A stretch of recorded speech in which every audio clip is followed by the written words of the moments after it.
packed in the trunk. Somewhere around mile marker 112, Papa started humming the funk. I got a drums in my bones before we know we were singing this melody. Stopped the car, pulled out the guitar, halfway to New Orleans, said take me home, home, home, home. Take me home, home.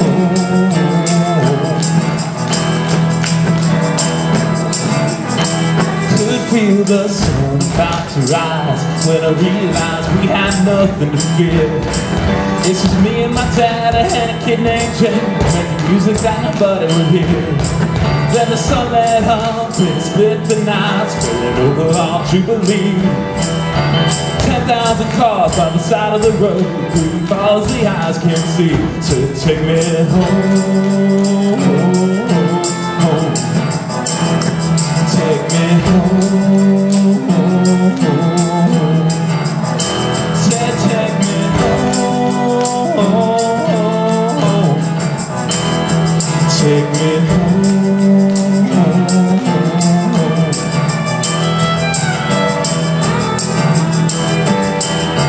This greyhound is Delta bound, mama. River boy finally found. Said this greyhound is Delta bound, mama. Baby boy finally found his way home, home, home, home. Take me home, home, home, home.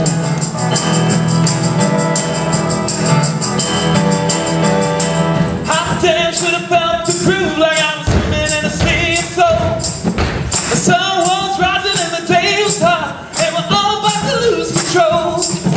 My dad turned the face up towards the sky, and I knew that there was nothing to lose. Crowd breathed in and I closed my eyes, and we disappeared into the groove. Said take me home, take me home, take me home, take me home.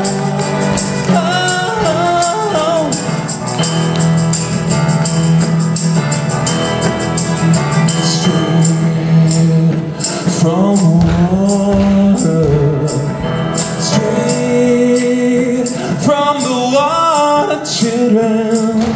Straight from the water, straight from the water, children.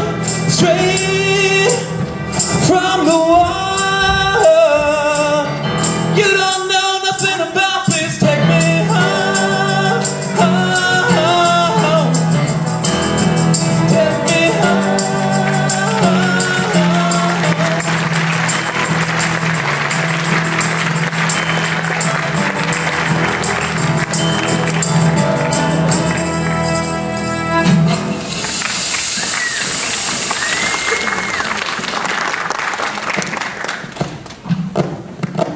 I'm not a member of the family. I was the king's bodyguard. And I was the king's valet, his personal assistant. Set your cell phones to silent or just turn them off completely. When King Hamlet died... Was murdered. When King Hamlet was murdered, his brother Claudius took charge. So, I became the bodyguard of King Claudius. And I became the king's valet, his personal assistant. Traditionally, when a king dies, his son would take charge. King Hamlet did have a son. The son's name was Hamlet also. Yes, the son was named for the father. King Hamlet and Prince Hamlet. That's him sleeping in the luggage rack. Let him sleep. Poor kid. Our house band, ladies and gentlemen, the Summer January Friends. Anyway, Prince Hamlet was away at school when his father was murdered, so his brother took over. Claudius took over the government. King Claudius took over the household. Claudius? King Claudius. Yes. King Claudius. King Claudius even took his dead brother's wife as his own. They were married not long after the funeral. I personally assisted the king with the arrangements. and I guarded his body before, during, and after the wedding. The prince came back from school when his father was murdered. He was there for the funeral. He was there for the wedding. As you might imagine, he had a lot in his mind. So we weren't sure if we should tell him what we saw. But we aren't even sure what we saw. I am. I know what I saw. And so do you. Maybe. Not maybe. Maybe we saw King Hamlet walking across the lawn of Melendez. Weeks after he died, I mean. Weeks after he was murdered. That's where the story always starts. You probably already know the story. Everybody knows the story. To be or not to be. To thine own self. Be true. We've been telling the story for over 400 years. More films have been made about this story than any other story in history. Except Cinderella. Disney's The Lion King is based on this story. It's the story of Hamlet told by a group of talking lions and hyenas and such. Simba. But of course, Disney gave it a happy ending. Yeah? So we thought we'd tell the story as if it took place in the 1920s. Why not? It's timeless. You already know how it begins. Would you like to see how it ends? Look. Look.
Upon the steps, a baby cries, and high above the church bells start to ring. And as the heaviness, the body, oh, the heaviness, somewhere you can hear mother sing. And it's one foot and the other as we step out to the road. How much weight, how much weight. And it's how long and how far and how many times before it's too late.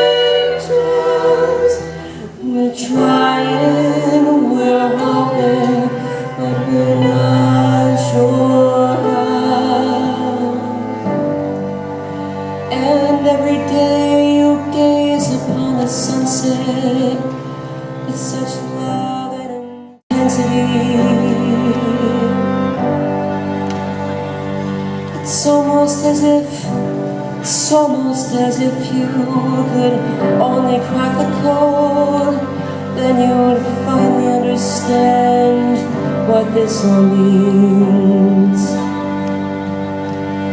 But if you could, do you think you would trade in all the pain and suffering?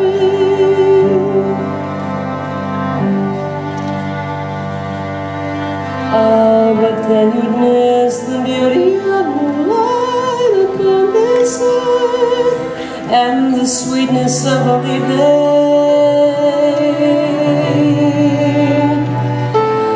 Calling all angels, calling all angels, walk me through this one, don't leave me alone. Calling all angels, calling all angels, we're trying, we're hoping, but we're not sure how. Calling all angels, calling all angels, walk me through these woods, don't leave me alone. Calling all angels, calling all angels, we're trying, we're hoping, we're hurting, we're loving, we're crying, we're calling, but we're not sure how this goes.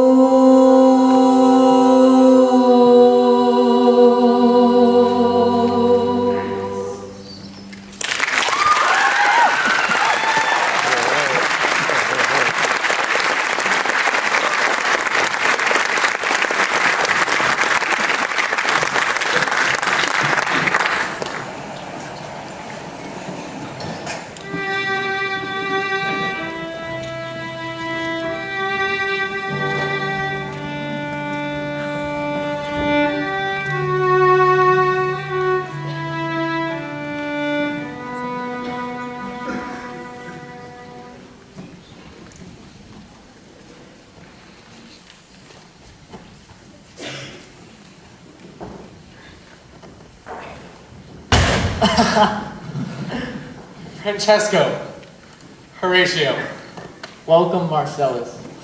Has this thing appeared again tonight? I've seen nothing. Horatio says 'tis but our fantasy. Therefore, I've entreated him to watch this night, that if again the apparition come, he may speak to it. It won't appear. Sit down a while, and let us again assail your ears with what we have two nights see. Well, sit we down and let us hear Francesco speak of this. Last night, Marcellus and myself, the bell then beating one. Look! It comes again! And the same figure, like the king that's dead. Speak to it, Horatio! Looks it not like the king? Most, it harrows me with fear and wonder. Question it, Horatio! What art thou? By heaven, I charge thee, speak! Oh, it's offended. See, it stalks away. Say! I charge thee, speak! 'Tis gone, and won't answer. Horatio, you tremble and look pale.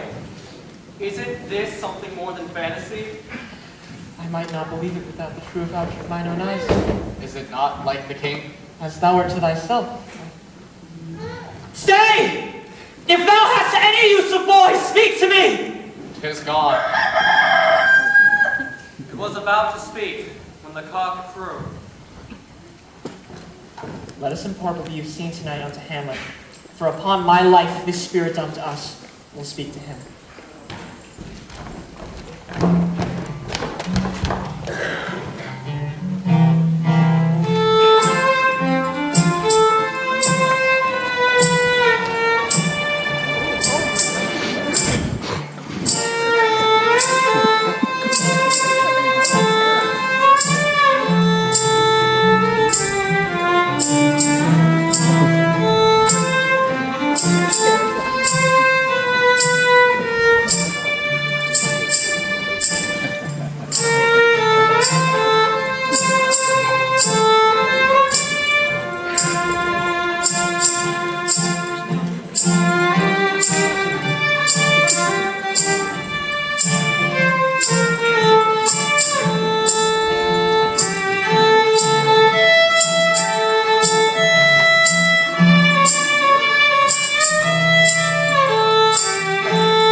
My nephew and my son Hamlet, tell me, how is it that the clouds still hang on you?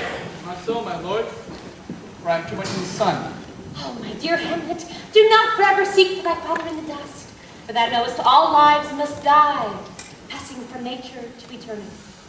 Aye, madam. But 'tis sweet and commendable in your nature, Hamlet, to give such mourning duties to your father. But you must know, your father lost a father, his father lost his. But to persevere in obstinate condolement is a course of unmanly grief. It shows a will most incorrect, a heart unfortified, a mind impatient. So I take it to heart. Let the world take note that you are most immediate to our throne. Your intent to go back to school in Wittenberg is retrograde to our desire. Remain here, in the cheer and comfort of our eye. Stay with us, Hamlet. Go not to Wittenberg. I shall in all my best obey you. 'Tis a loving and fair reply, madam. Come. This gentle and unforced accord to Hamlet sits smiling in my heart. Come.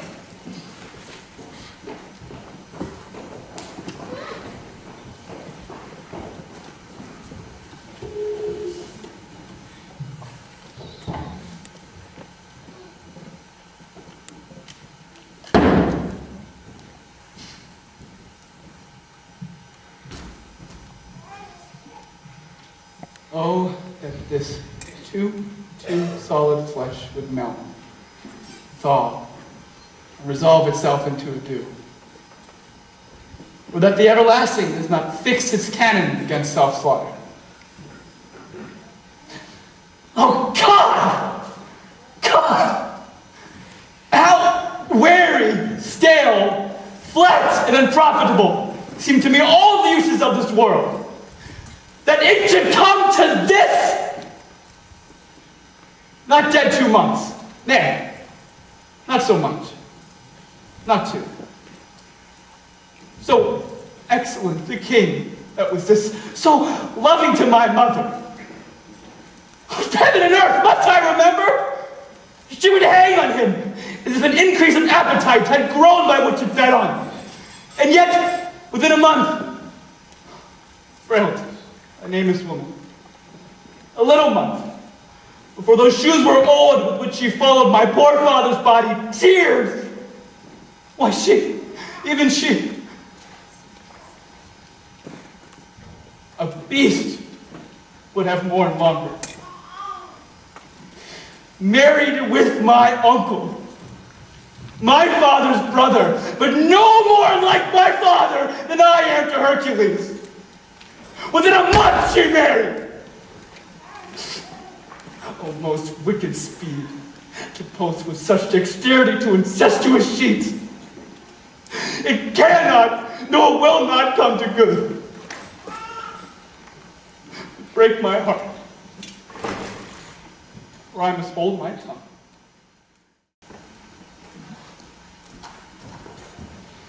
My lord. I'm glad to see you well. The same. Oh, Horatio, I forget myself. I'm very glad to see you.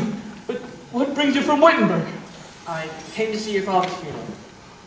Don't mock me. It was to see my mother's wedding. Indeed, it followed hard upon. Thrift, Horatio. The funeral baked meats that so coldly furnished forth the marriage tables.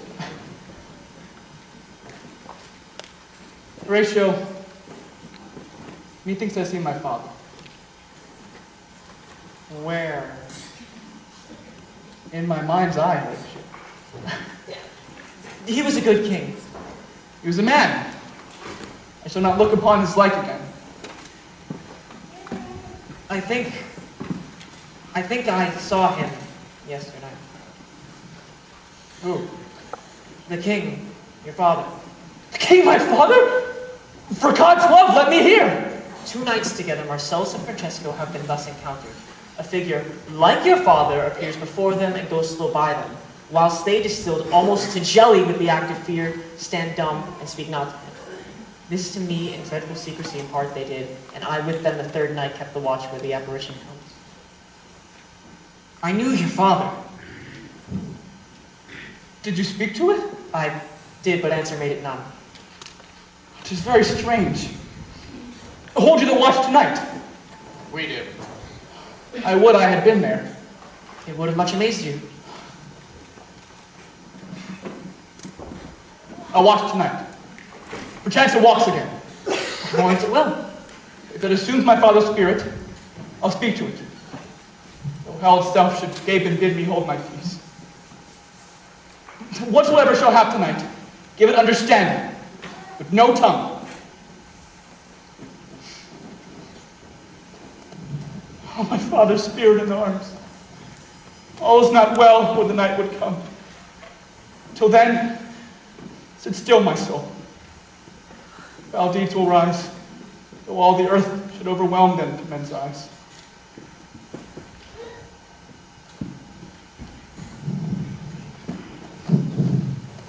We shouldn't have told him about that thing we saw. The ghost, or whatever it was. We weren't the only household workers who had concerns about Hamlet. Not by a long shot. There was Polonius. Polonius was the chief advisor of King Hamlet. He kept the job after King Hamlet died. Was murdered. It's not an easy job to walk away from, even when you think your new boss is a killer. I don't see you turning in your resignation. Or you. Claudius and his family lived here with us, He had a son named Laertes. and a daughter named Ophelia. And Ophelia left Hamlet. Hamlet loved Ophelia.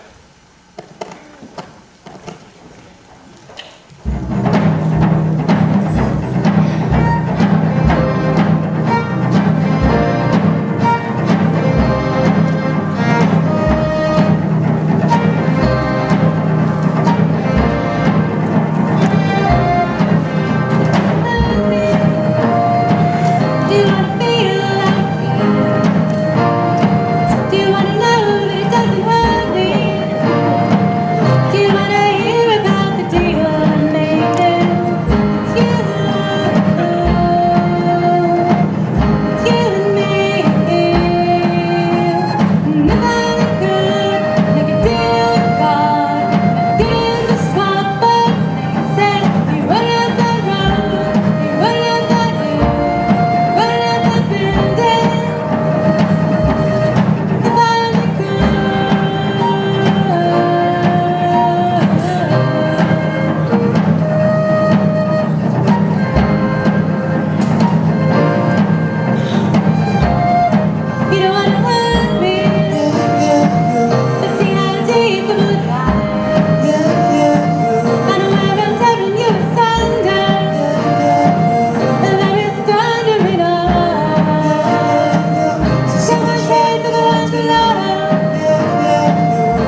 you doubt that?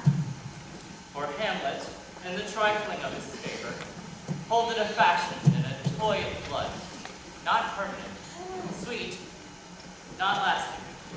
No more but so.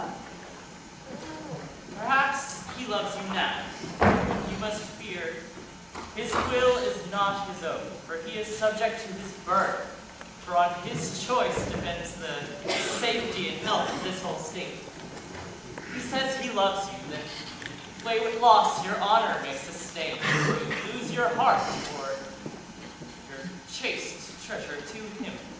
Fear it, Ophelia, fear it, dear sister, and keep you in the rear of your affection out of the danger of desire. I shall the effect of this good lesson keep.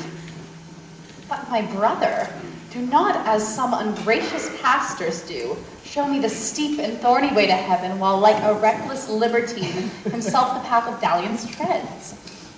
Fear me not. I have stayed too long, but here our father comes. It's here, Laertes. For shame. There, my blessing with thee, and these two precepts in thy memory see thou careful. Thou friends thou hast, grappled in thy soul with the steel. Beware of entrance to a quarrel, but being in, there to the opposed may beware of thee. Give every man thine voice, but few thy ear. Take each man sensual, but reserve thy judgment. Neither a forward nor an interweave, for alone oft loses both itself and a friend, and borrowing dulls the edge of husband. This above all, to thine own self, be true. Then it must follow, as the night the day, thou canst not then be false to any man. Farewell. I take my leave. Go. And remember what I have said to you. 'Tis in my memory locked, and you yourself shall keep the key of it.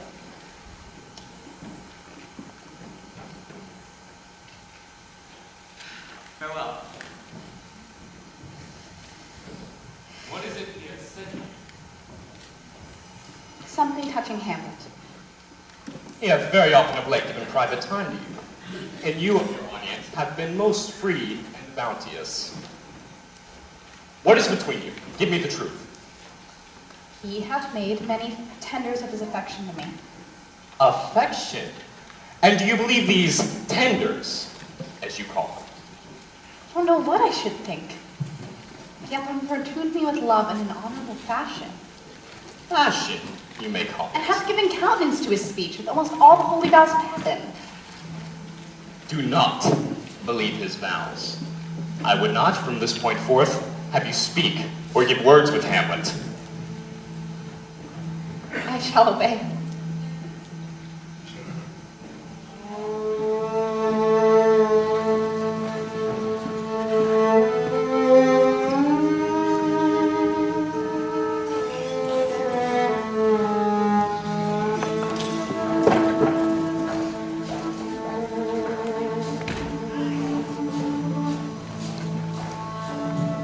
The air bites surely. It is cold. What hour is it now? 12. Look! It comes! Be thou a spirit of health or goblin damned! Thou comest in such a questionable shape that I shall speak to thee! I'll call thee Hamlet! King, father, answer me!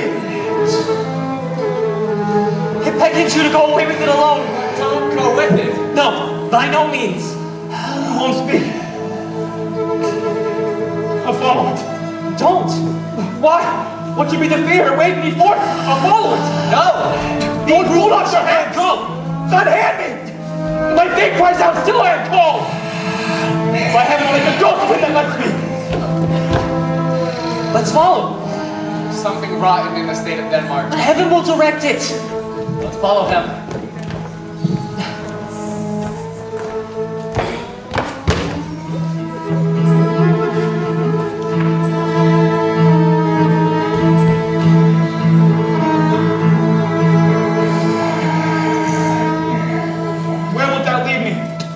Speak, or go no further. Mock me. I will. My hour is almost up. And I, too, before making plans, must render out myself. Alas, poor ghost. Pity me not, but lend thy serious hearing for what I shall unfold. Speak! I'm bound to hear. So art thou to revenge when thou shalt hear? What? I am thy father's spirit, doomed for a certain term to walk the night, and for the day confined to fasten fires, to the wanted purpose, is burnt and purged away. If thou dost ever thy dear father's love, revenge his foul and most unnatural murder. Murder?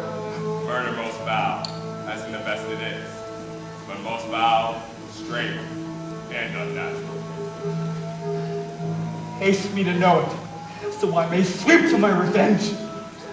Hamlet, here, 'tis given out that, sleeping in my orchard, a serpent stung me. But no, the serpent that did sting thy father's life, now wears his crown.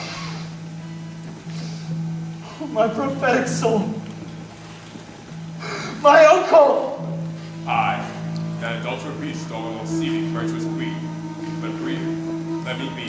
Sleeping within my orchard, on my secure hour, thy brother stole, and in my ear did pour the poison. Thus was I, sleeping, by a brother's hand, of life, of crown, of queen, at once dispatched, cut off even in the blossoms of my sins, sent to my account with all my imperfections on my head. Let not the royal bed of Denmark be a couch for luxury and dance insects. But, howsoever thou pursuest this act, pay not thy mind, nor let thy soul contrive against thy mother. Fare thee well. Hamlet, remember me. Remember thee! That poor ghost, remember me! From the table of my memory, I'll erase all trivial records, all books, all forms, all treasures past. That youth and observation is copied there. Your commandment all alone shall live within the book of my brain. Hamlet! How is it? What news? It is an honest ghost. That let me tell you. Your desire to know what is between us, over matters it is as you may. Now, good friends, I ask this one request. What is it? We will. Never make known what you've seen tonight. We won't. Swear it. Swear! Never speak of this that you have seen. Swear. Swear! Never speak of this that you heard.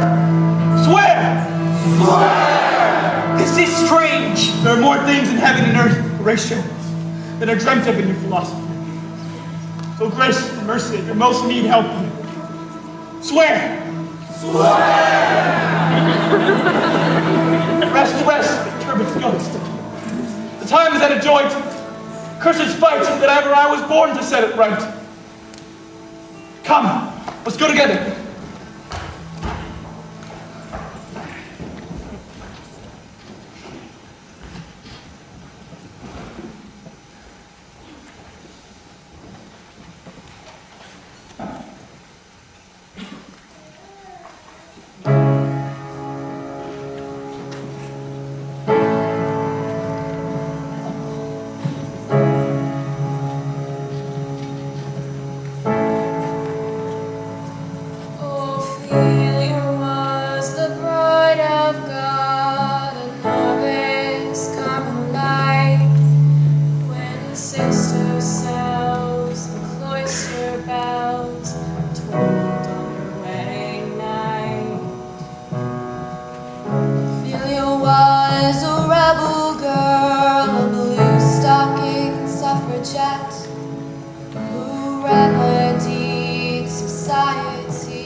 Love.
Oh, what's the matter?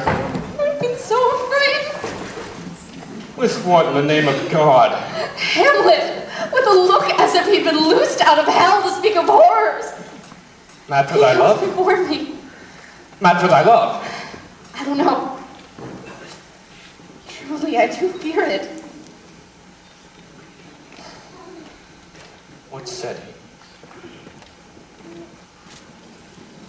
he? He took me by the wrist and held me hard.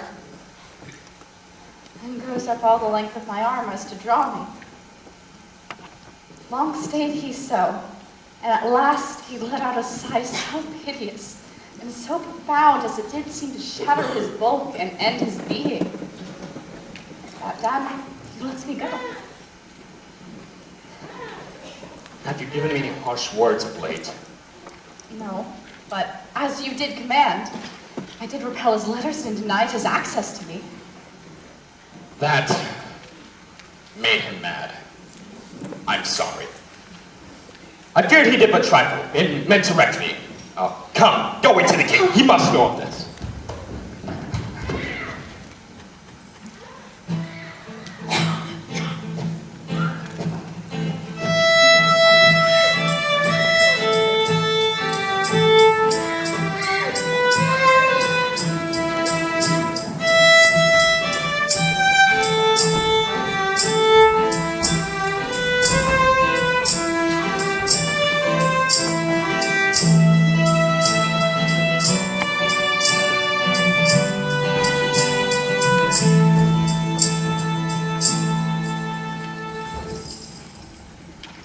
Hamlet's strange behavior did not go unnoticed by his uncle, our king.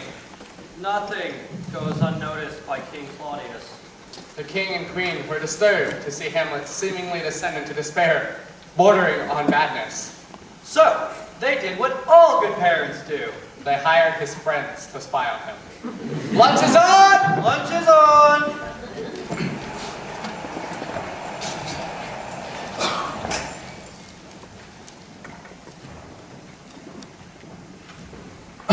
Welcome, Rosencrantz and Guildenstern.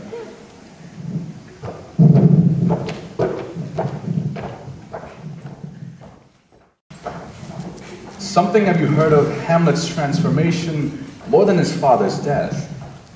I entreat you both to gather whether anything to us unknown afflicts him thus. He hath much talked of you, and sure I am too there not living with whom he more adheres. And should it please you to expend your time with us a while for the profit of our hope, then your visitation shall receive such thanks as befits a king's remembrance. We both give ourselves to lay our service freely at your feet. Thanks. Rosencrantz and Guildenstern. Thanks, Guildenstern and Rosencrantz, and I beseech you to visit my too much changed son. Go, and show them where Hamlet is.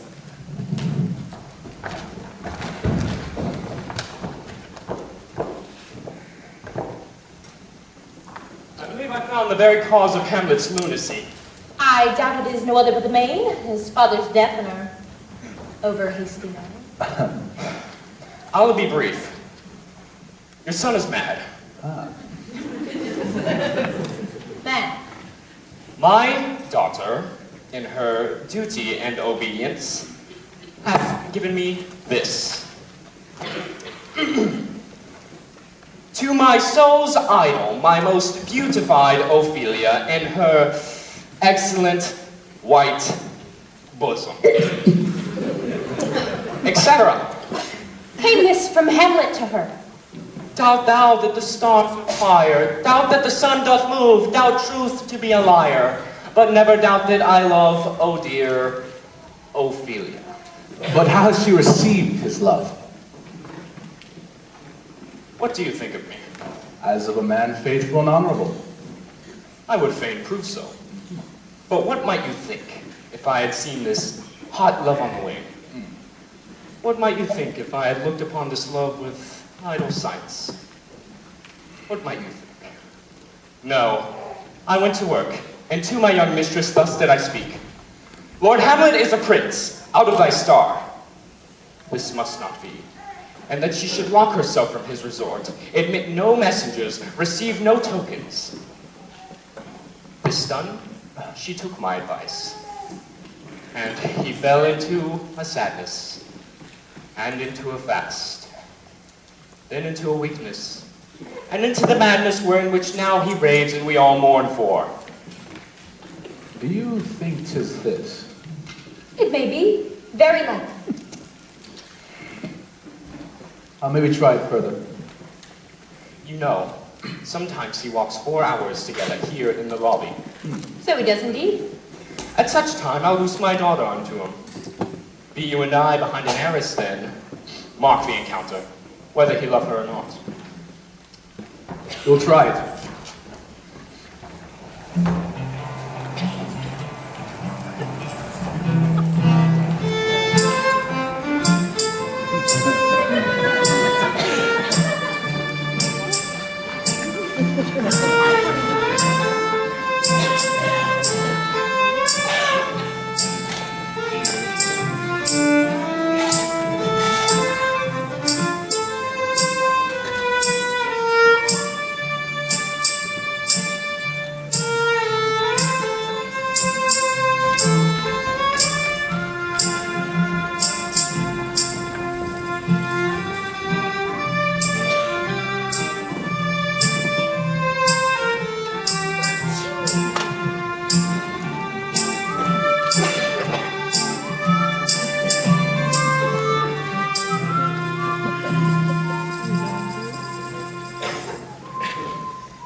Words.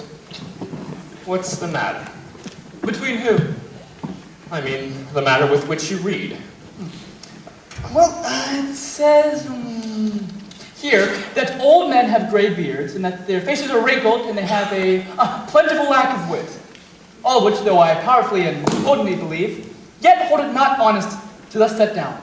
For yourself, sir, should be as old as I am. If like a crab, you could go backward. Though this be madness, there is method in it. Would you walk out of the air, my lord? Oh, into my grave. I most humbly take my leave of you. You cannot, sir, take from me anything that I would more willingly part withal, except my life. Except my life. Fare thee well. These tedious old fools. Oh, you go to see Hamlet. There he is. Ah, my excellent good friends. How dost thou, Guildenstern? Ah, Rosencrantz, what's the news? None, but that the world's grown honest. That is doomsday near.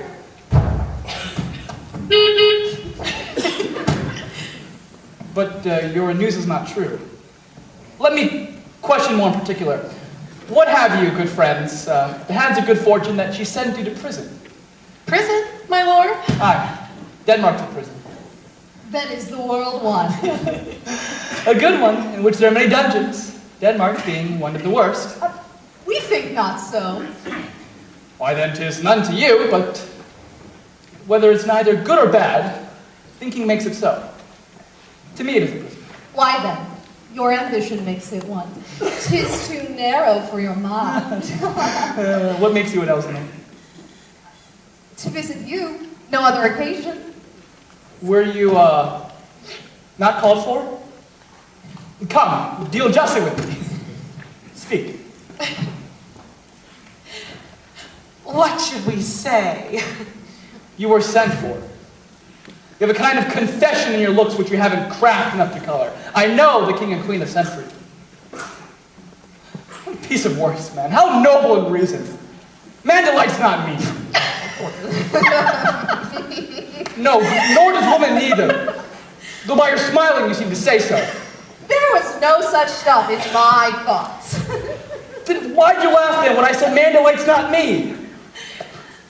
To think, my lord, if man delights not you, what pleasure the players shall receive from you. We coted them on our way, and hither they are coming to offer you service. What shall be the players? Even those you were wont to take such delight in, the tragedians of the city. Gentlemen, you are welcome to Elsinore. You're welcome, although my uncle father and aunt mother are deceived. I am but mad north-northwest, and when the wind blows southerly, I know a hawk from a handsaw.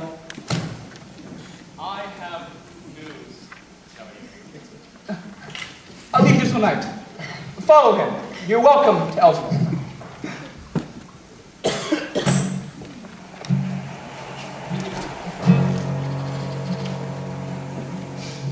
Now I am alone. What a rogue am I. Yet I can say nothing. Am I a coward? What an ass am I! That I, the son of a dear father, murdered, prompted to my revenge by heaven and hell, must, like a whore, unpack my heart with words and fall a cursing.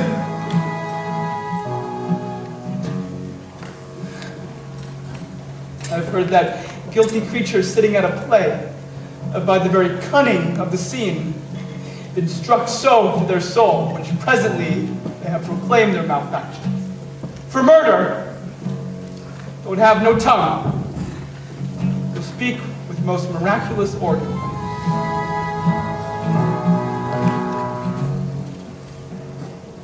I'll place something like the murder of my father before mine own.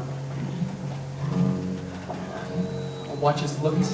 If he but blench, I know my course. The spirit I have seen may be the devil, and the devil has power to assume a pleasing shape. Or perhaps out of my weakness, abuses me to damn me. I'll have grounds more relative than this. The play's the thing in which I'll catch the conscience of the king.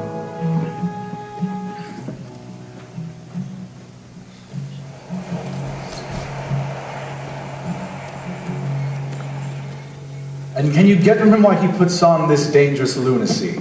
He does confess he feels distracted, but the cause of which he will by no means speak. Did he receive you well? Most like a gentleman. But with much forcing of his disposition. It so fell out that certain players we overcaught on our way. Of this I told him, and there did seem in him a kind of joy to hear it. 'Tis most true. He did beseech me to entreat you to hear and see the process. With all my heart, and it doth much content me to hear him so inclined. Give him a further edge, and drive his purpose to these delights. We shall. The sweet Gertrude leave us too. We have closely sent for Hamlet hither, that he who by accident will here affront Ophelia, her father and myself will so bestow ourselves, Seeing unseen, we may of their encounter judge, whether it be the affliction of his love or no. Thus he suffers for. I shall obey. And for your part, Ophelia, I do wish that your beauties be the happy cause of Hamlet's wildness. And so shall your virtues bring him to his way again. For both your honors.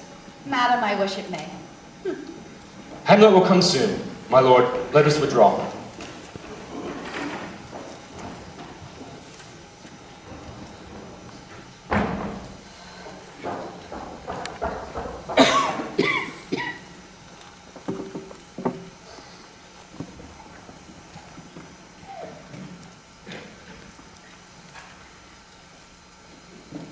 To be or not to be? That is the question. Whether 'tis noble in the mind to suffer the slings and arrows of outrageous fortune, or to take arms against a sea of troubles, and by opposing them, to die, to sleep no more, and by to sleep to say we end the heartache, the thousand natural shocks that flesh is heir to, is a consummation devoutly to be wished. To die, to sleep, to sleep, perchance to dream. Aye, there's the rub. For in that sleep of death, what dreams may come when we have shuffled off this mortal coil must give us pause. There is the respect that makes calamity of so long life. For who would dare the whips and scorns of time, the oppressor's wrong, the proud man's contumely, the pangs of despised love, the law's delay, the insolence of office when he himself might his quietest make, the bare bodkin. Who would fardels bear? Grunt, sweat under a weary life, but that the dread of something after death, an undiscovered country from whose bourne no traveler returns, puzzles the will, makes us rather bear those ills we have than fly to others we know not of. Thus conscience does make cowards of us all. And thus the native hue of resolution is sicklied over with the pale cast of thought, and enterprises of great pith and moment with this regards their currents turn awry, and lose the name of action. Soft you, fair Ophelia, nymph in all thy orisons be my sins remembered. Many a day. I humbly thank you. Well,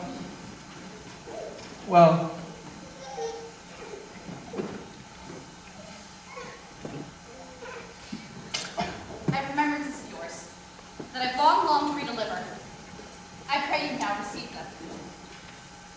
I never give you anything. No right well you did. With them, words so sweet made the things more rich. The perfume lost, take these now.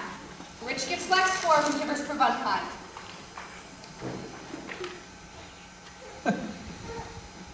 Are you honest? What? Are you fair? What means this? That if you be honest and fair, your honesty should admit no discourse to your beauty. Could beauty have a better commerce than with honesty? I did love you once. Indeed, you made me believe so. You should not have believed me. I loved you not. Well, then I was the more deceived. Get thee to another. Why wouldst thou be a breeder of sinners? I am myself honest, yet I could accuse me of such things that it were better my mother had not borne me. I am very proud, revengeful, ambitious, with more offenses at my beck than thoughts to put them in, or time to act them in. Wretched fellows as I do crawling between heaven and earth. We are errant knaves, all! Believe none of us! Go thy ways to a nunnery. Where's thy father? At home. then let the door be shut upon you, so that he may play the fool in his own house. Farewell. Hamlet, If thou dost marry, I'll give thou this plank for thy dowry. Be thou as chaste as ice, as pure as snow, thou shalt not escape calumny. Marry a fool, for wise men know well enough what monsters you make of them. To nunnery, quickly, go. I've heard of your paintings well enough. God hath given you one face, and you make yourself another. You jig, you amble, you lisp, you nickname God's creatures. Go! I have no more onto it. That made me mad! I say we shall have no more marriages. Those that are married already shall remain the same. The rest shall keep as they are. To nunnery! Go!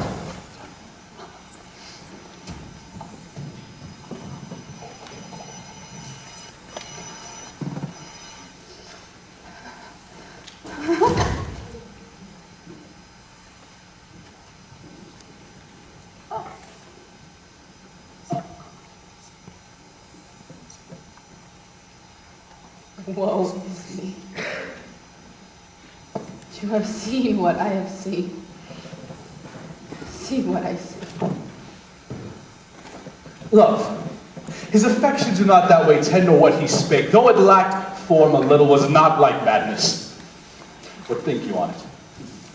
I believe the origin of his grief sprung from neglected love. Do as you will, but after the play, let his mother all alone entreat him to show his grief. Let her be with him, and I'll be placed in the ear of all their conference. If she find him not, to England send him, or confine him wherever your wisdom best shall think. It shall be so. Madness of great ones must not unwatched go.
Hamlet, Ophelia had a broken ankle. Her career as a dancer was put on hold.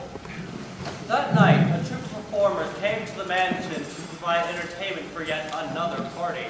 There were singers, dancers, ventriloquists, even a magician. But one performance that evening especially stood out. A song, specially requested by Hamlet. And the story in this song was a familiar one. Hamlet believed that if his uncle Claudius... King Claudius. Let's not be overly familiar. Hamlet believed that if King Claudius had truly murdered his father, the king's guilt would be revealed in his reaction to Hamlet's choice of entertainment that night. The play is the thing in which will catch the conscience of the king. That story. Once Hamlet is sure that his uncle is guilty... Let's just say Ophelia got up easy with a broken ankle.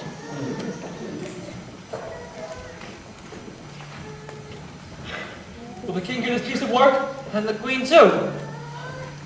There's a place tonight before the king. One scene of it comes near the circumstance that I've told thee of my father's death. I prithee, when thou seest that act afoot, observe mine uncle. If its guilt itself do not enkennel in one speech, it is the damned ghost that we've seen, and my imaginations are found. I mine eyes will rivet to his face, and after, we will both our judgments join. Here they come to the play. I must be idle. Get you a place. How fares our cousin Hamlet? Excellent. You played once university, you say? That did I, and was encountered a good actor. What did you enact? Julius Caesar. I was killed in the Capitol. Brutus killed me. Be the players ready?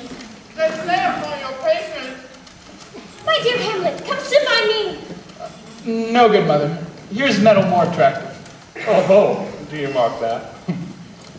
Shall I lie in your lap? No. I mean my head upon your lap? I. Do you think I meant country matters? I think nothing, Hamlet. It's a fair thought to lie between Maeve's legs. What is? Nothing. You are married? Who? I? I. What should a man do but be married? Look how cheerfully my mother looks. And my father died within these 2 hours. Nay, 'tis twice 2 months. So long! Oh, heavens! Died 2 months and not yet forgotten? Then there's hope that a great king's memory may outlive his life half a year.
Whiskey made for drinking.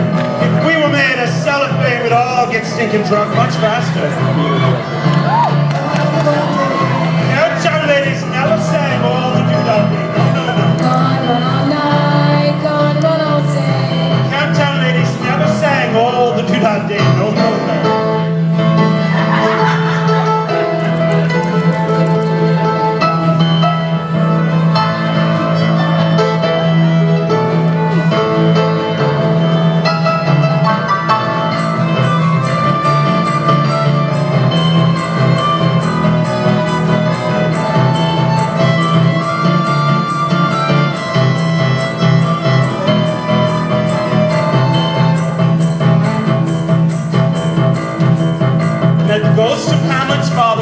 hotel paradise. This is what I told him as I gazed into his eyes. Rooms are made for carpets, towers made for spiders, ships are made for salvators, fire from inside them. Gone all night, gone all day. Camptown ladies never sang all the doodah day. No, no, no. Gone all night, gone all day. Camptown ladies never sang all the doodah day.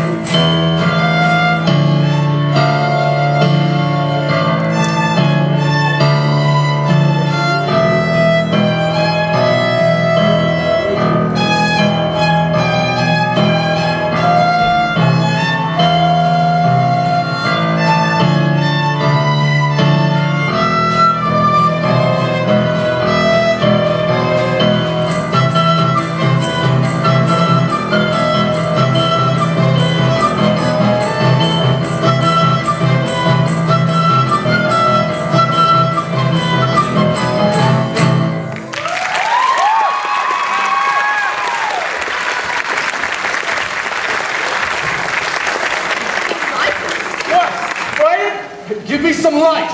Awake!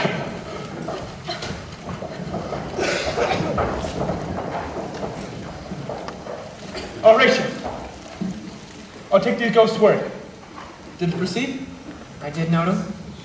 On the top of the poisoning? I did very well note him. A word. A whole history. The king, your uncle. No, what of him? Your mother, in great affliction of spirit, hath sent us to you. You are welcome. If it shall please you to make me a wholesome answer, I will do your mother's commandment. If not, your pardon in my return shall be the end of my business. I cannot. What, my lord? Make you a wholesome answer. My wit's deceased. She says your behavior hath struck her into amazement. Oh, wonderful son, that can so astonish a mother. She wishes to speak with you ere you go to bed. I shall obey. Were she 10 times our mother, now have you any further trade with us? What is the cause of your distemper? I lack advancement. How can that be, when you have the voice of the king himself for your succession in Denmark? Will you play upon this instrument? I cannot. I pray you. Believe me, I cannot. Why, to this easy is lying. Govern these advantages with your fingers and thumb, and it will discourse most eloquent music. I have not the skill. Why? Look at how unworthy a thing you make of me. You'd play upon me. You'd seem to know my stocks. You'd sound me from my top of my note, top of my compass. And yet, you cannot make this speak. Do you think I'm easier to be played on than a pipe? Call me what instrument you may. You cannot play upon me. Ah, God bless you, sir. The queen would speak with you, and presently. Do you see a cloud yonder that looks in the shape of a camel? 'Tis most like a camel indeed. Methinks it looks like a weasel. I shall come to my mother by and by. I will say so.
now the very witching time of night, where churchyards yawn and hell itself breathes contagion to this very world. Now could I drink hot blood and do such bitter business that were quake the day to look upon. Now to my mother, I'll speak daggers to her, but use none.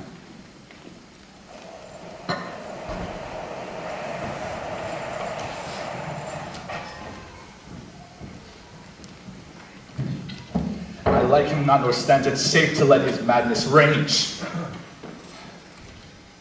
He'll go to his... I'll call upon you ere you go to bed. Tell you what I know. Thanks. Oh, my fence is rank, it smells to heaven. It hath the primal eldest curse upon it, a brother's murder.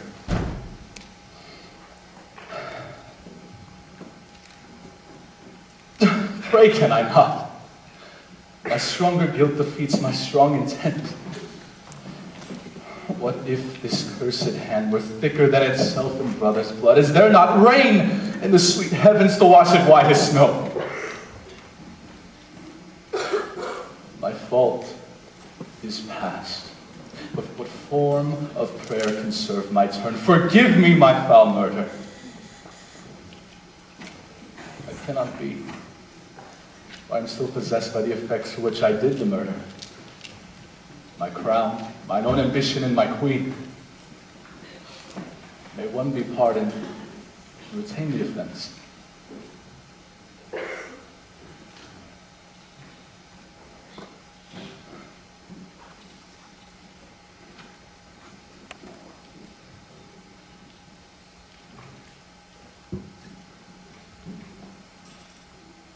Now might I do it.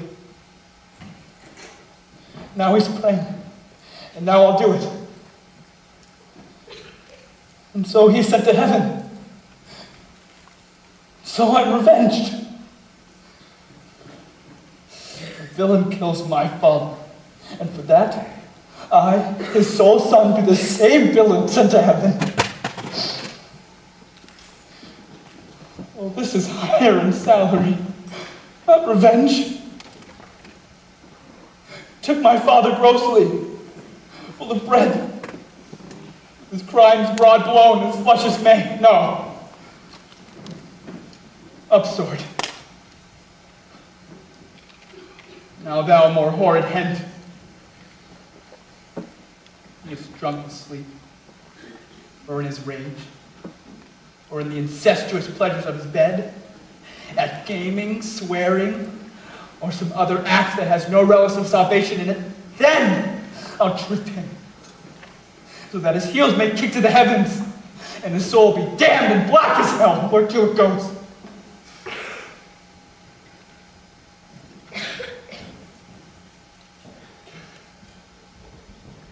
My words fly up.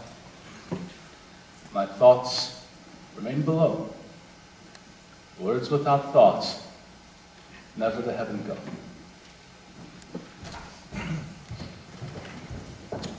Tell him his pranks have been too broad to bear with, and you've stood between much heat and him. How sconce me even here, pray you be round with him. Mother! Mother! Withdraw, I hear him coming. Mother! What's the matter, Mother? Hamlet, thou hast thy father much offended.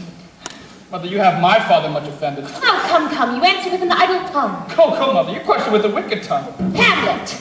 What? Have you forgot me? Nay, you're the queen, your husband's brother's wife, and, would it were not so, you're my mother. Nay, then I'll set you to those who can speak. Set you down! You shall not budge, not going to set up a glass for me, see the earl's part of you! What wilt thou do? This will not murder me!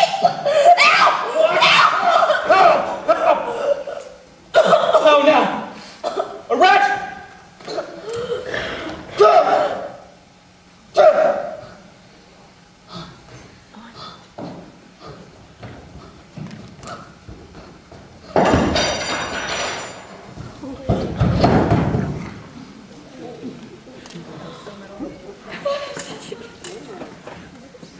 No, not. Was it the king? What a rash and bloody deed is this? Bloody deed? Almost as bad, good mother, as kill a king and marry with his brother? As kill a king. Aye, lady. It was my word. Farewell, thou wretched, rash, intruding fool. I took thee for thy better. What have I done that thou wag that tongue in noise so rude against me? An act that blurs the grace and blush of modesty, calls virtue hypocrite, takes a roll from the fair forehead of an innocent love and puts a blister there, makes marriage vows as false as dice results. What act? Look here, upon this picture, the counterfeit presentment of two brothers. This was your husband. And now look what follows. Here is your husband, like a million, blasting at his wholesome brother. Have you eyes? Have you eyes? You cannot call it love, for at your age the blood is tame and humble, and sits upon a judgment it waits by. What judgment would come from this to this? Oh, shame. Where is that blush? Oh, Hamlet, speak to me no more. Thy words like daggers enter mine ear no more, sweet Hamlet. A murderer and a villain! Oh, your words, they turn mine eyes and my very soul, and there I see such black spots. Just speak to me no more. King of shreds and patches! No more! And cover over me with your wing, you heavenly gods. Do you not come, sir, to your tardy son? Chide, lapse in time and passion, let's go by the dread of your command? This visitation is but to whet thy blunted purpose. For look, amazement on thy mother sits. Step between her and her fighting soul. Speak to her, Hamlet. How is it with you, lady? Hamlet, how is it with you? My hour is almost up, my queen. Hamlet, Remember me. speak to me no more. My queen! No more!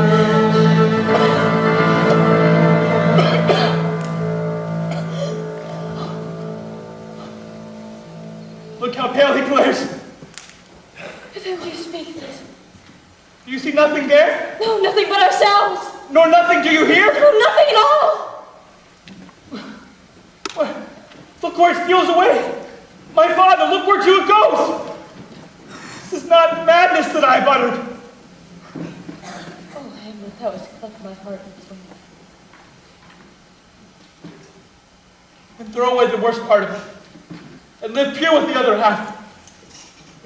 Good night. But go not to mine uncle's bed. Assume a virtue you have not. And when you feel desire to be blessed, I'll blessing beg of you. The same Lord, I do repent. So again, good night. I must be cruel only to be kind. One more word, good lady.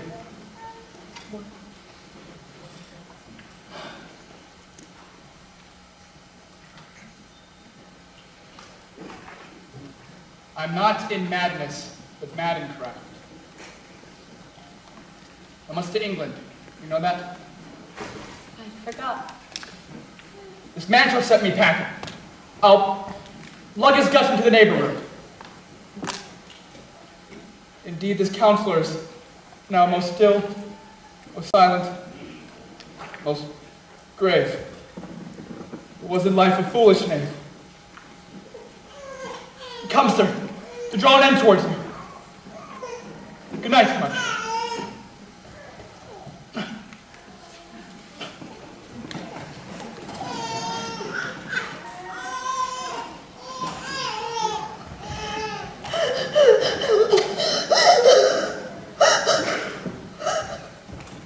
Where's your son? What I have seen tonight. Gertrude, how does Hamlet? In a lawless fit, hearing something stir a prize and rat and kills the unseen good old man. Oh, how may this bloody deed be answered? But so much was our love, we would understand what was most fit. Like the owner of of a foul disease, we must keep it from divulging. Let it feed even on the pith of life. Where is he gone? Draw apart the body he had killed. He weeps for what's done. We'll send thee hence. And for this vile deed we must with all our majesty and skill excuse. Guildenstern!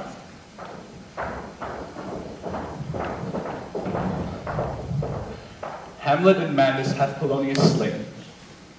And from his mother's closet he hath dragged him. Go seek him out. Speak fair and bring the body to the chapel. I pray you hasten this.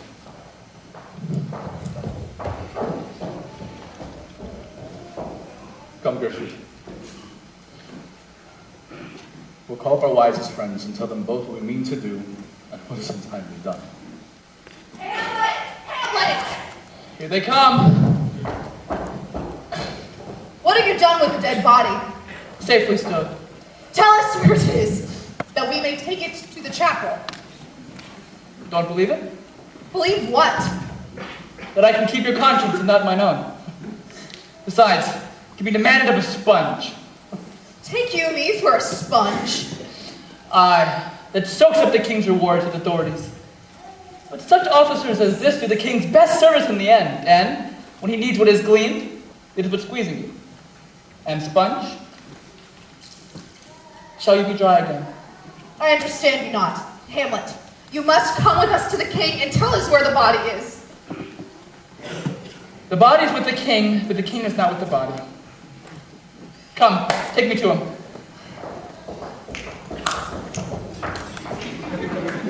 I have sent to seek him out to find the body. Oh, how dangerous it is that we let this man go loose. How now?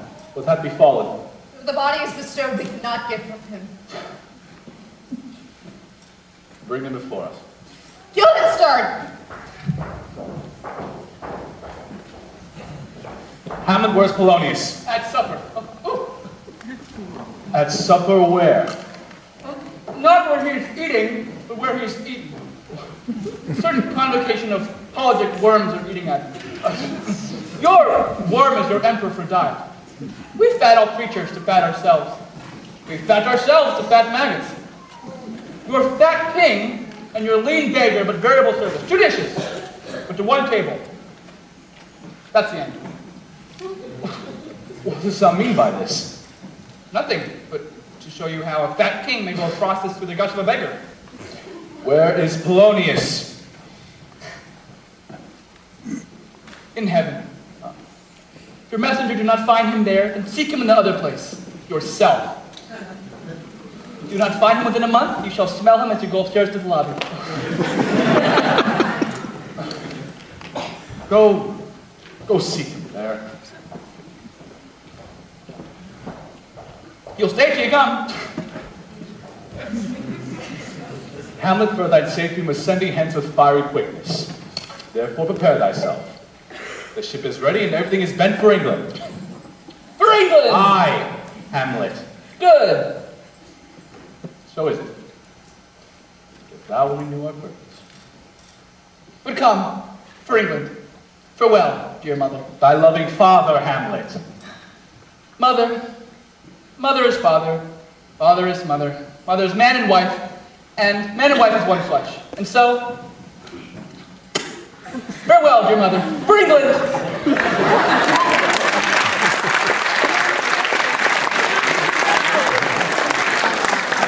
Follow him! I'll have him hence tonight, for everything is sealed and done. I pray you hasten this.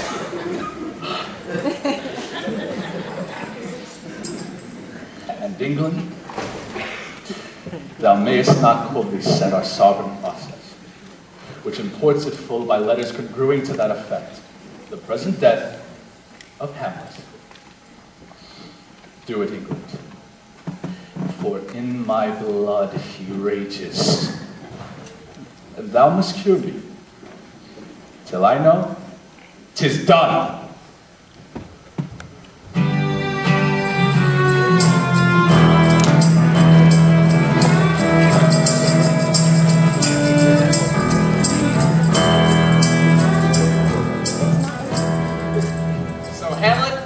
sent off to England. For his own good, of course. We thought it was nice of Claudius to protect the troubled young man from facing a murder rap. We didn't know of the letters carried by Rosencrantz and Guildenstern. Even they didn't know the letters. I'm sure they could find out. They weren't stupid. Claudius had written a letter to the King of England, asking him to quietly execute Hamlet upon his arrival in London. King Claudius thought this would solve all of his problems. But there are still a few loose ends in Elsinore. Namely, the children of Polonius, Laertes, and Ophelia. Ophelia and Laertes.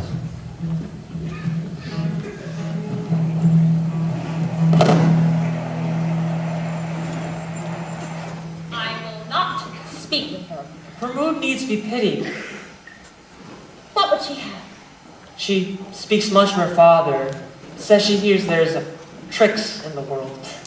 For good she was spoken with, for she may strew dangerous conjectures and ill-breeding mind. Let her come in.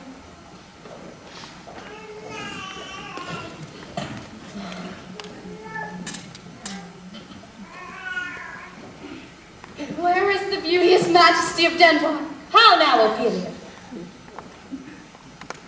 Ophelia was a rebel girl, a blue stocking suffragette. What imports this song? Who empty society between her cigarette. Ophelia? Ophelia was a sweetheart to the nation overnight.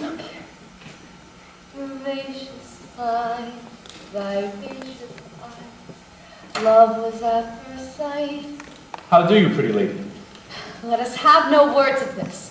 But when they ask you what it means, tell them this. Tomorrow is St. Valentine's Day, and I am made at your window to be your Valentine. Then up he rose and donned his clothes and leaded the maid. That out the maid never departed more. Pretty Ophelia. You promised me to wed. So would I have done by yonder sun if thou had not come into my bed. How long has she been thus? I hope all will be well.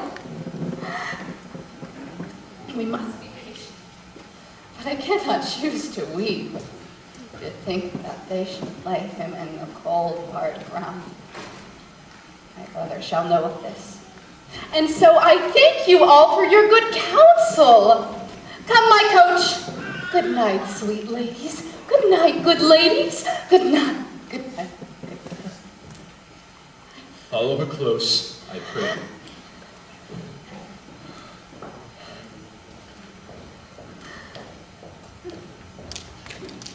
This is the poison of deep grief that springs from her father's death. Oh, Gertrude, when sorrows come, they come not in single spies, but in battalions. First her father slain, next your son gone. Poor Ophelia was divided from her fair judgment, and herself. And last, and as much containing to all of these, the brother is in secret come from France. Oh, my dear Gertrude. What noise is this? Save yourself. Young Laertes in a rider's head overbears your officers. The rabble call him lord. They cry, choose we. Laertes shall be king. Laertes shall be king. Laertes, king. How cheerfully in a bump trail they cry. The doors are broke. Where is the king? Let me see my father. Hotly, good Laertes. What is thy cause, Laertes? Thy rebellion looks so giant-like. Gertrude, let him go. Tell me, Laertes, why art thou thus incensed? Let him go, Gertrude. Speak, man. Where is my father? Dead. But not my king. Let him demand his fill. Tell King he dead. I'll be revenged most thoroughly for my father. Who shall state? Not all the world. Laertes, I am most guiltless in your father's death, and am most sensible in grief for it. How now? What noise is that?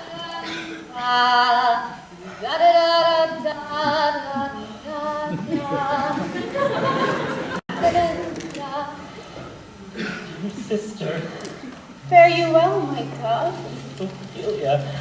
Here's some rosemary. That's for remembrance. Pray, love, remember. Here's some pansies. That's for thoughts. Documented madness. Some columbines and fennel. Some rue for you. Oh, you must wear your rue with indifference. Oh, and here's a daisy. Give you some violets, but they all withered when my father died. They say he made a good end. Hell itself. Will he come again? No. No! No, he is dead. Go to thy deathbed. He will never come again. Do you see this? Oh, God. Laertes, give your patience to us, and we shall jointly labor with your soul to give it due content. Let this be so. But his means of death, his obscure funeral, no trophy, sword, nor hatchment over his bones, no noble right, I must call it in question. So you shall. And where the offense the great axe falls, I pray you, come with me.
Let them come in. I do not know from what part of the world I am to be greeted, if not from Hamlet. There's a letter for you, sir. It comes from the ambassador that was bound for England. If your name be Horatio.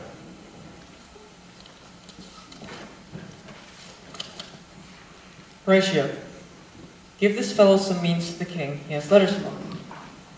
Ere we were 2 days old at sea, a pirate gave us chase. Finding ourselves too slow of sail, we put on a compelled valor, and in the grapple I boarded them, and on the instant they made clear of our ship, so I alone became their prisoner. They have dealt with me like thieves of mercy, but they knew what they did. I am to do a good turn for them. Let the king have these letters I have sent, and repair thou to me with as much speed as thou wouldst by death. I have words to speak in thine ear will make thee dumb, yet are they too light for the border line. These good fellows will bring thee where I am. Rosencrantz and Guildenstern hold their course for England, and of them I have much to tell thee. Farewell, Hamlet. Come, I'll make you wait for these your letters, and do it the speedier, that you may direct me to him from whom you brought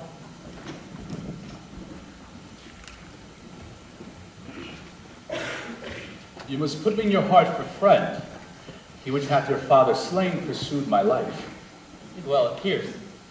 But tell me why you proceeded not against these feats.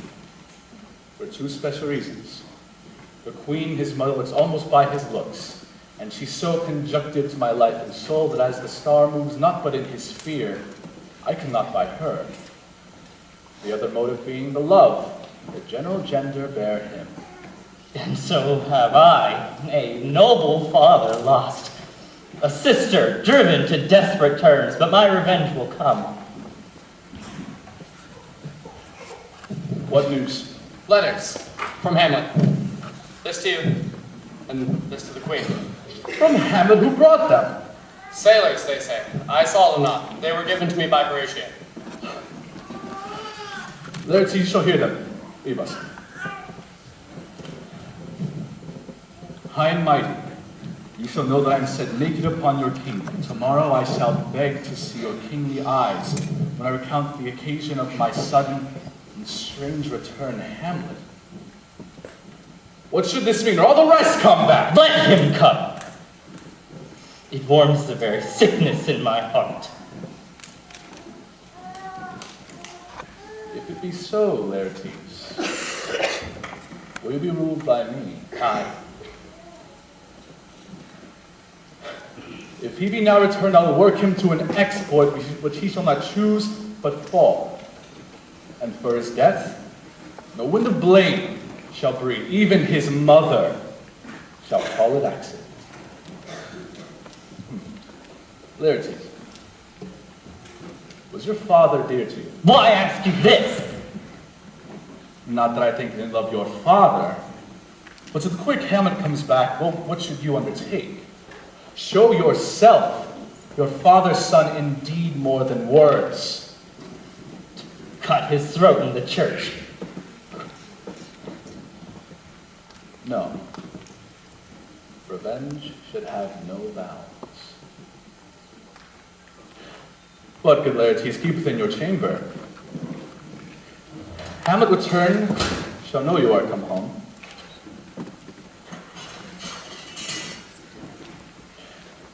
We'll put on those, shall praise your excellence, and set it up a varnish on the fame the Frenchman gave you.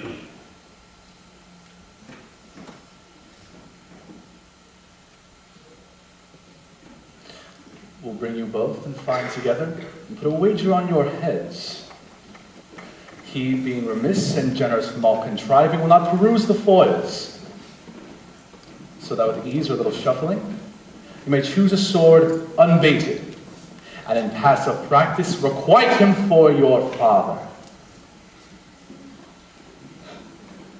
I'll do it. For that purpose, I'll anoint my sword.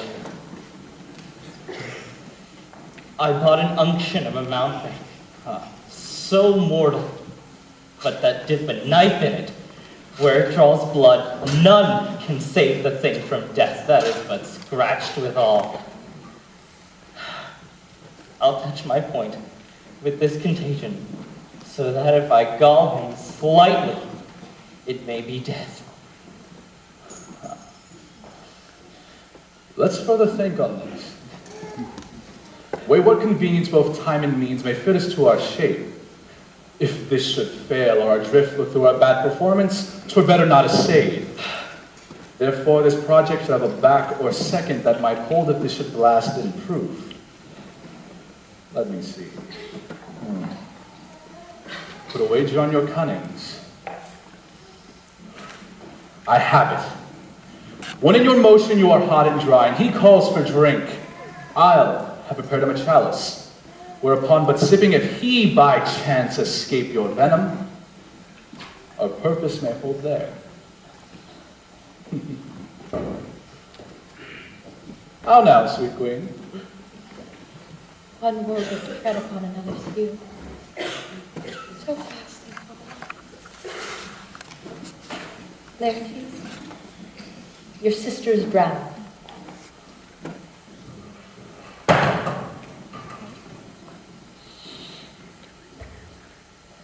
She is drowned? Drowned.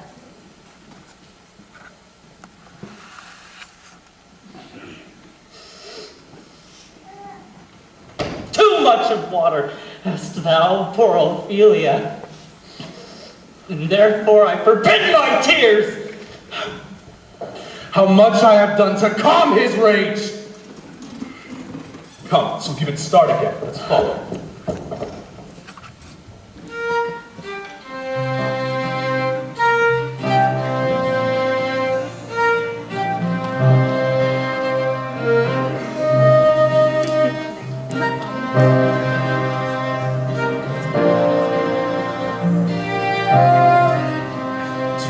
Hurt me. Do you wanna feel how it feels? Do you know that it doesn't hurt me? Do you wanna hear about the deal we're making? It's you and me. It's you and me. If I could make a deal with God and get him to swap our places. We're running up that road, we're running up that hill, no problem.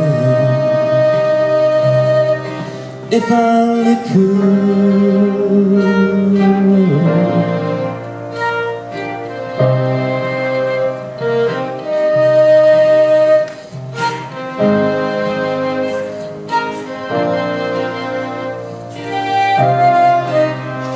Doesn't hurt me.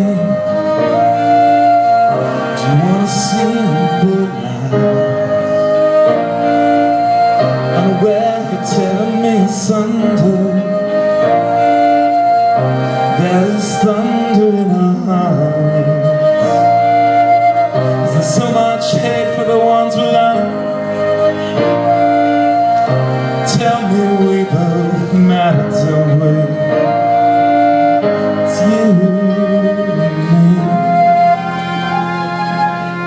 It's you and me. It's you and me. Being unhappy. If I only could make a deal with God and get him to swap our places. We're running up that road, we're running up that hill. No problems. If I only could.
Has this man no feeling of his business that he sings at grave making? Custom hath made it in him a property of easiness.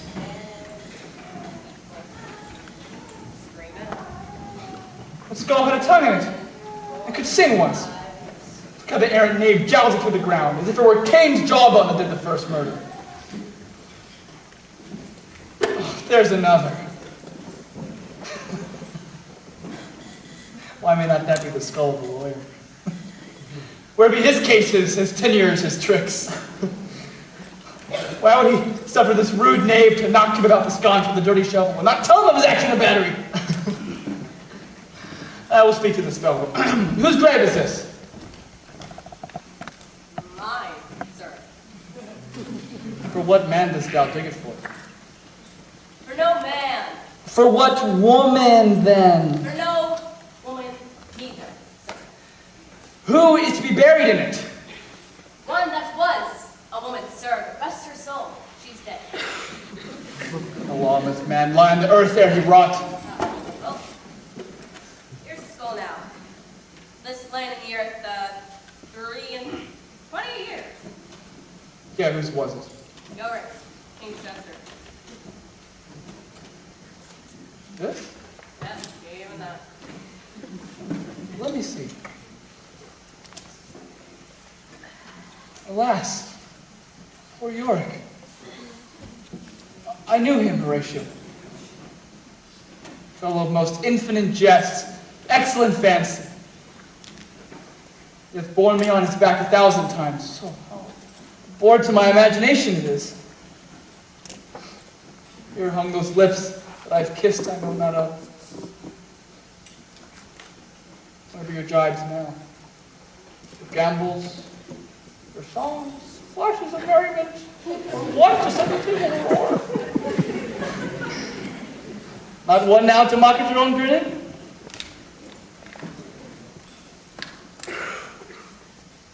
For thee, Horatio, tell me one thing. What's that? Dost thou think Alexander the Great looked at this fashion on the earth? Even so. It smelt so.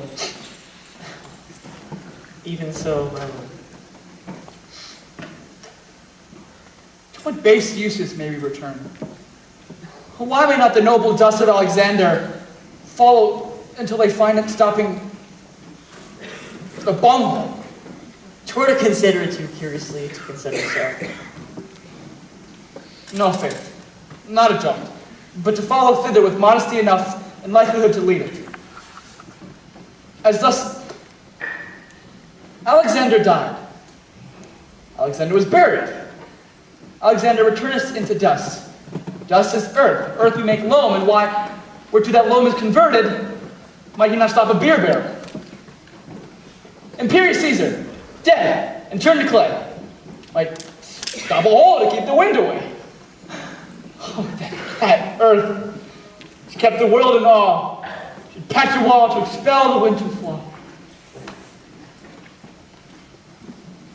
But soft aside, here comes the king.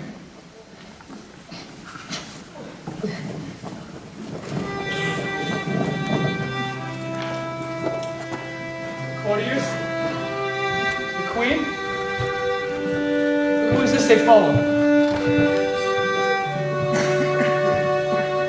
That is Laertes.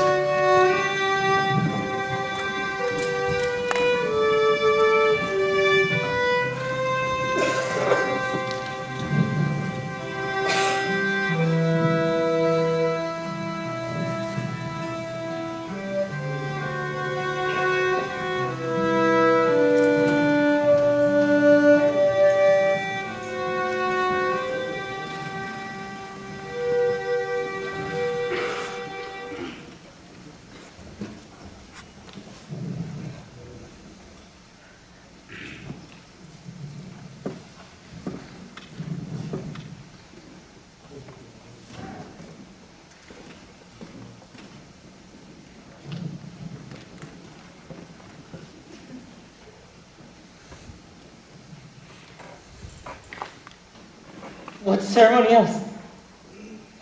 Her death was doubtful, and but that great commander sways the order she should in ground unsanctified have lodged till the last trumpet. Must there no more be done? No more be done. Lay her in the earth,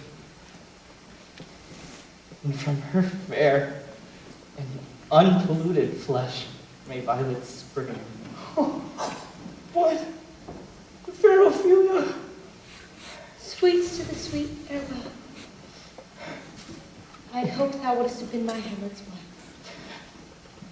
Hold off the earth awhile, till I have caught her once more in mine arms. What is he whose grief bears such an emphasis?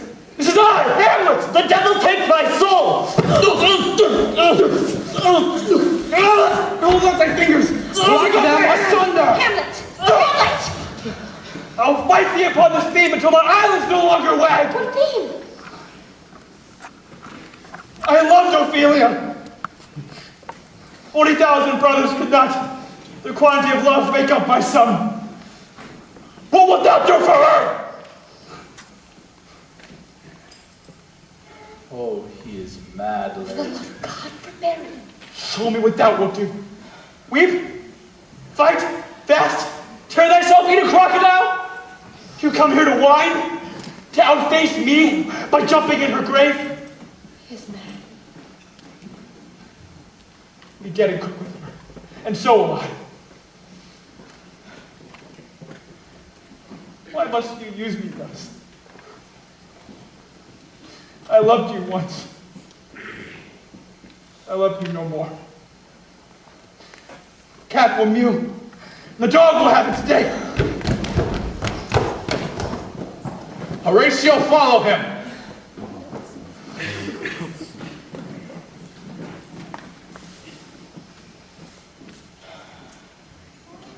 Take some patience in our last night's speech.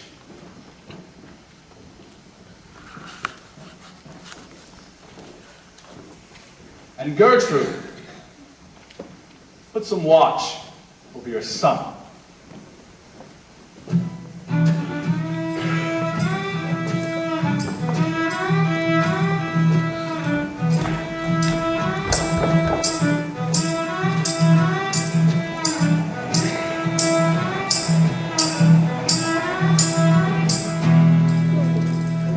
Sir, now shall you see the honor.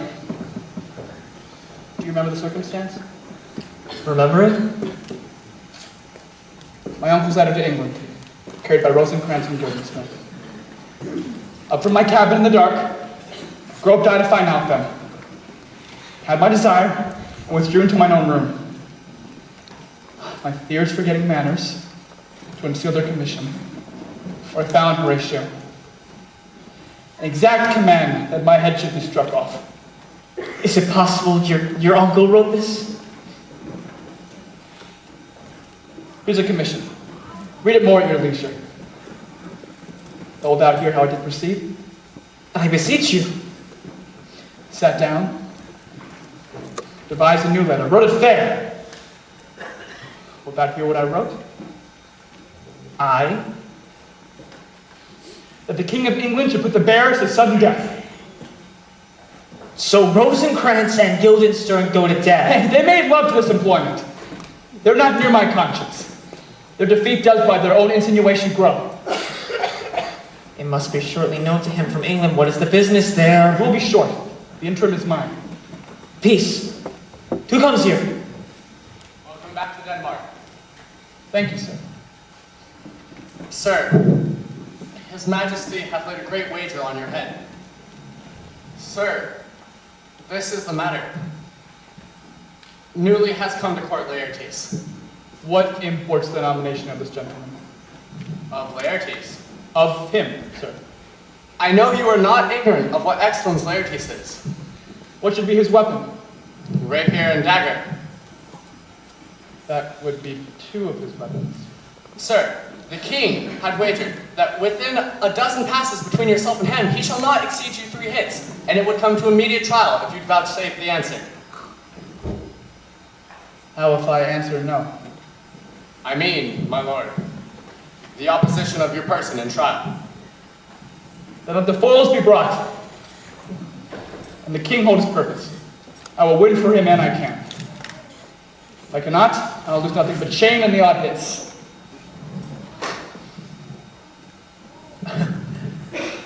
You will lose this wager, my lord. I don't think so. Since he's been in France, it's been a continual practice. I shall win.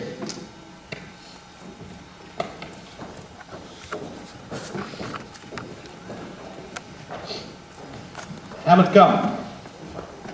Take this hand from me. I've hurt you, but pardon it, for you are a gentleman. I've shot my arrow over the house and hurt mine own brother. I am satisfied in nature, but in my terms of honor, I stand aloof and will no reconciling. Bring us the foils. Come. Come, one for me. Let me be your foil, Laertes. In my ignorance, your skill shall, like the star in the darkest night, slick fiery off indeed. You mock me, sir. No. Give him the foils, young Marcel. Hamlet, you know the wager. You have played the odds on the weaker side. No, I do not fear it. I have seen you both. This is too light. Let me see another. This likes me well. Set the stoops of wine upon the table. If Hamlet shall give the first or second hit, or quit and answer the third exchange, the king shall drink in Hamlet's better breath, and in the cup he shall throw a pearl richer than all the kings of Denmark have worn. Give me the cups. Come. Begin.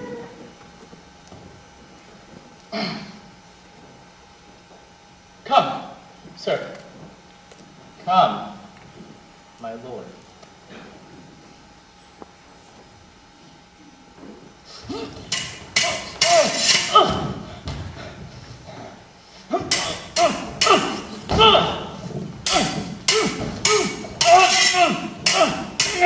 What? No! Judgment! A hit. A very palpable hit. Well, again! Stay! Hamlet, this pearl is thine. Here's to thy health. Set it by a while. I'll play this bout first. Come. Again.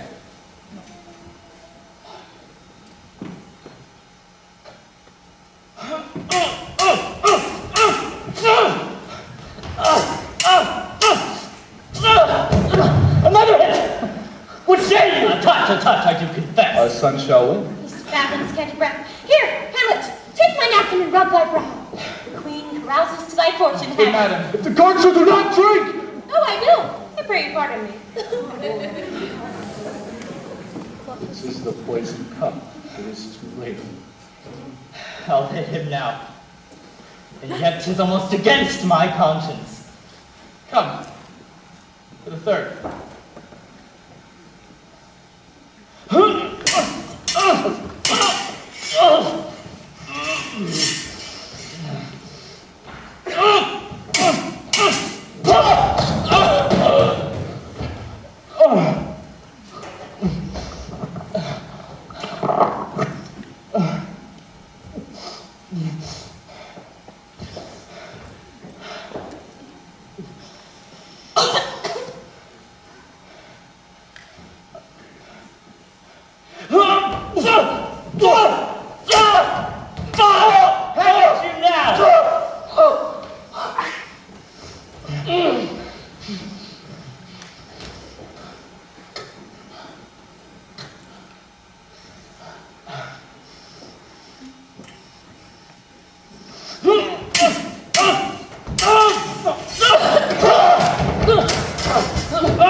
Treachery.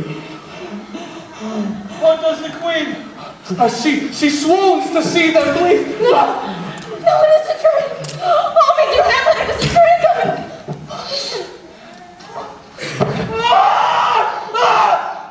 Treachery! Seek it out! Shut the doors! It is here. Hamlet, thou art slain. No medicine in the world can do thee good. In thee, there is not half an hour of life. The treacherous instrument is in thy hand, and thy queen is poisoned, and I can no more.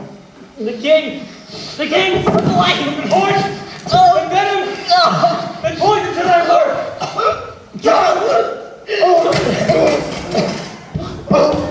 Take this, damn king! Drink all this potion. Follow my mother.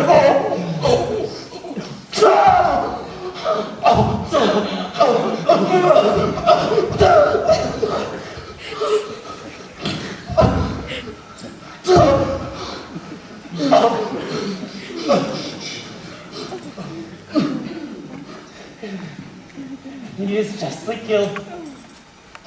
It is a poison tempered by himself. Exchange forgiveness with me, noble Hamlet. Mine and my father's deaths come not upon thee, nor thine on me. Heaven make thee free of it. I'll follow thee. I'm dead, Horatio. Wretched queen, adieu.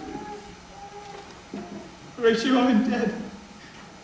If thou livest, report me, my cause is the right to be unsatisfied. Never believe it. I am more an anti-prominenity. There's yet some liquor left. Oh, give me the cup. Let go. By heaven, I'll have it. Thing standing thus alone, so stand behind me. If thou didst ever hold me in thy heart, draw thy breath in pain to tell my story. I die, Horatio. The potent poison outgrows my spirit. The rest is silent.